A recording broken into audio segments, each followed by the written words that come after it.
ഇന്നത്തെ കാലത്ത് യൂറിക് ആസിഡിന്റെ ആധിക്യം മൂലം ഒരുപാട് പേര് ബുദ്ധിമുട്ടുകൾ അനുഭവിക്കുന്നുണ്ട്.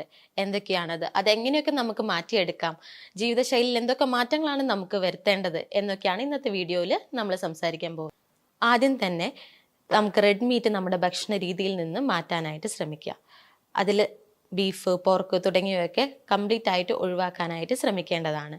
അതുപോലെ പ്യൂറിൻ്റെ അളവ് കൂടുതലുള്ള ഭക്ഷണങ്ങൾ, സീ ഫുഡുകൾ, ഷെൽ ഫിഷ് തുടങ്ങിയവയെല്ലാം നമ്മുടെ ഭക്ഷണ ക്രമത്തിൽ നിന്ന് ഒഴിവാക്കാനായിട്ട് ശ്രമിക്കേണ്ടതാണ്. കറുവപ്പട്ട, ഇഞ്ചി തുടങ്ങിയവ ഉപയോഗിച്ച് ഒന്നില്ലെങ്കിൽ ചായയോ അല്ലെങ്കിൽ വെള്ളം തിളപ്പിച്ചോ നിങ്ങൾക്ക് കുടിക്കാവുന്നതാണ്. ഇന്നത്തെ കാലത്ത് യൂറിക് ആസിഡിന്റെ ആധിക്യം മൂലം ഒരുപാട് പേര് ബുദ്ധിമുട്ടുകൾ അനുഭവിക്കുന്നുണ്ട്. എന്തൊക്കെയാണത്? അതെങ്ങനെയൊക്കെ നമുക്ക് മാറ്റിയെടുക്കാം? ജീവിതശൈലിയിൽ എന്തൊക്കെ മാറ്റങ്ങളാണ് നമുക്ക് വരുത്തേണ്ടത് എന്നൊക്കെയാണ് ഇന്നത്തെ വീഡിയോയിൽ നമ്മൾ സംസാരിക്കാൻ പോകുന്നത്. ഞാൻ doctor Athira, Bhoomi natural cure and wellness, Koottanad. എന്താണ് യൂറിക് ആസിഡ്? നമ്മുടെ ശരീരത്തിൽ പ്രോട്ടീൻസ് വിഘടിച്ച് ഉണ്ടാവുന്ന അമിനോ ആസിഡ്സ് ആണ് പ്യൂരിൻസ് എന്ന് പറയുന്നത്.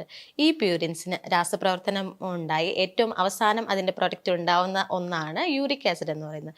ഈ യൂറിക് ആസിഡ് സാധാരണയായി രക്തത്തിൽ കലർന്ന് അതിനുശേഷം കിഡ്നി ഇതിനെ അരിച്ച് പുറത്തോട്ട് കളയാണ് ചെയ്യുന്നത്. എന്നാൽ ചില സമയത്ത് ഇതിന് കിഡ്നിക്ക് സാധിക്കാതെ വരുന്നു. അതായത് കിഡ്നി ഫെയിലിയർ ഉള്ള സമയത്ത് കിഡ്നിക്ക് ശരിയായ രീതിയിൽ യൂറിക് ആസിഡിനെ അരിച്ച് പുറത്ത് കളയാൻ സാധിക്കാതെ വരുന്നു. അങ്ങനെ വരുമ്പോഴാണ് രക്തത്തിൽ യൂറിക് ആസിഡിൻ്റെ ലെവൽ കൂടുന്നത്. ഈ കണ്ടീഷനെയാണ് ഹൈപ്പർ യൂറിസീമിയ എന്ന് പറയുന്നത്.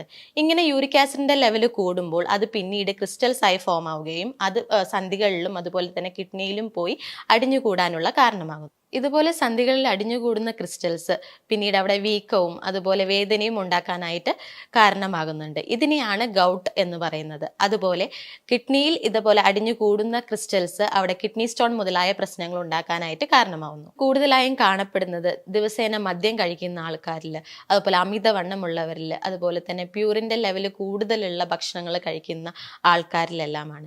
അതുപോലെ തന്നെ ചില മരുന്നുകളായ ഡയൂററ്റിക്സ്, ഇമ്മ്യൂണോ സപ്രസൻസ് എന്നിവയെല്ലാം ഈ യൂറിക് ആസിഡിന്റെ ലെവല് ബ്ലഡിൽ കൂട്ടാനായിട്ടും കാരണമാവുന്നുണ്ട്. യൂറിക് ആസിഡിന്റെ ലെവൽ കൂടിക്കഴിഞ്ഞാൽ എന്തൊക്കെ ബുദ്ധിമുട്ടുകളാണ് ഉണ്ടാവുക? ചിലരിൽ സന്ധികളിൽ വീക്കം കണ്ടുവരുന്നുണ്ട്. അതുപോലെ തന്നെ ചെറിയ കളർ വ്യത്യാസം, ചെറുതായി ചുവന്നിരിക്കുന്നത് പോലെ കാണുന്നുണ്ട്.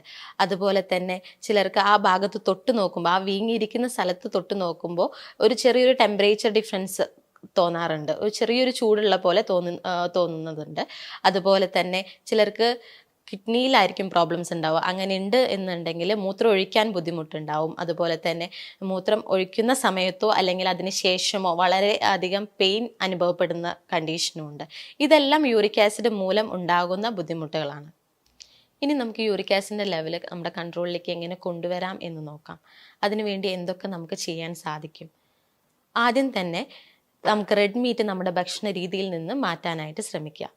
അതിൽ ബീഫ്, പോർക്ക് തുടങ്ങിയവയൊക്കെ കംപ്ലീറ്റ് ആയിട്ട് ഒഴിവാക്കാനായിട്ട് ശ്രമിക്കേണ്ടതാണ്. അതുപോലെ പ്യൂറിൻ്റെ അളവ് കൂടുതലുള്ള ഭക്ഷണങ്ങൾ, സീ ഫുഡുകൾ, ഷെൽ ഫിഷ് തുടങ്ങിയവയെല്ലാം നമ്മുടെ ഭക്ഷണ ക്രമത്തിൽ നിന്ന് ഒഴിവാക്കാനായിട്ട് ശ്രമിക്കേണ്ടതാണ്. അതുപോലെ ഹൈ ഫ്രക്ടോസ് കോൺ സിറപ്പുള്ള അത് അടങ്ങിയിട്ടുള്ള ഭക്ഷണങ്ങൾ, നമ്മളിപ്പോൾ കിട്ടുന്ന ബേക്കറിയിൽ നിന്ന് കിട്ടുന്ന ഒരുവിധപ്പെട്ട എല്ലാ സ്വീറ്റ് ആൻഡ് ഫുഡുകളിലും ഈ ഹൈ ഫ്രക്ടോസ് കോൺ സിറപ്പാണ് യൂസ് ചെയ്യുന്നത് മധുരത്തിനായിട്ട്. അത് കഴിക്കുമ്പോൾ യൂറിക് ആസിഡിൻ്റെ ലെവൽ കൂടാനായിട്ടുള്ള സാധ്യതകളുണ്ട്. അപ്പോൾ അങ്ങനെയുള്ള ഭക്ഷണ പദാർത്ഥങ്ങൾ പരമാവധി ഒഴിവാക്കാനായിട്ട് ശ്രമിക്കുക. പിന്നെ നമ്മൾ ചെയ്യേണ്ടത് ഈസ്റ്റ് അടങ്ങിയിട്ടുള്ള ഭക്ഷണങ്ങൾ ഒഴിവാക്കേണ്ടതാണ്. ബണ്ണ്, ബ്രെഡ് തുടങ്ങിയവയെല്ലാം നമുക്ക് നമ്മുടെ ഭക്ഷണ രീതിയിൽ നിന്ന് ഒഴിവാക്കാനായിട്ട് നോക്കാം. അതിന് പകരമായിട്ട് ബ്രൗൺ ബ്രെഡ് നമുക്ക് യൂസ് ചെയ്യാവുന്നതാണ്. ഇനി യൂറിക് ആസിഡിൻ്റെ ലെവൽ എങ്ങനെ കുറയ്ക്കാമെന്ന് നോക്കാം. നമ്മുടെ വീടുകളിലൊക്കെ കിട്ടുന്ന ഒന്നാണ് പച്ച പപ്പായ എന്ന് പറയുന്നത്.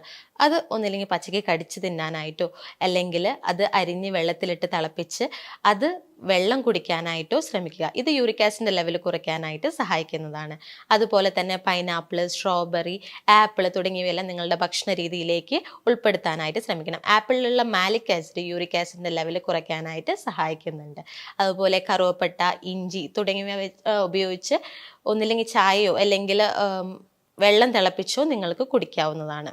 ഇതുപോലെ തന്നെ ശരിയായ രീതിയിൽ ഉറങ്ങുന്നതും സ്ട്രെസ്സ്, ടെൻഷൻ മുതലായവ നമ്മുടെ ജീവിതത്തിൽ നിന്ന് മാറ്റി നിർത്തുന്നതും ഈ ഒരു കണ്ടീഷനും അതുപോലെ തന്നെ മറ്റ് ജീവിതശൈലി രോഗങ്ങൾക്കും എല്ലാം നല്ലതാണ്. ഈ പറഞ്ഞ ബുദ്ധിമുട്ടുകൾ നിങ്ങൾക്ക് ആർക്കെങ്കിലും ഉണ്ടെന്നുണ്ടെങ്കിൽ ഉടനെ തന്നെ അടുത്തുള്ള ഒരു എക്സ്പീരിയൻസ്ഡ് ഫിസിഷ്യനെ പോയി കാണുക. പരിശോധന ശരിയായ രീതിയിൽ തന്നെ നടത്തുക. ഇനി ഈ പറഞ്ഞ കാര്യങ്ങളിൽ എന്തെങ്കിലും സംശയങ്ങളുണ്ട് എന്നുണ്ടെങ്കിൽ നിങ്ങൾക്ക് താഴെ കാണുന്ന നമ്പറിൽ വിളിക്കാം. നന്ദി, നമസ്കാരം.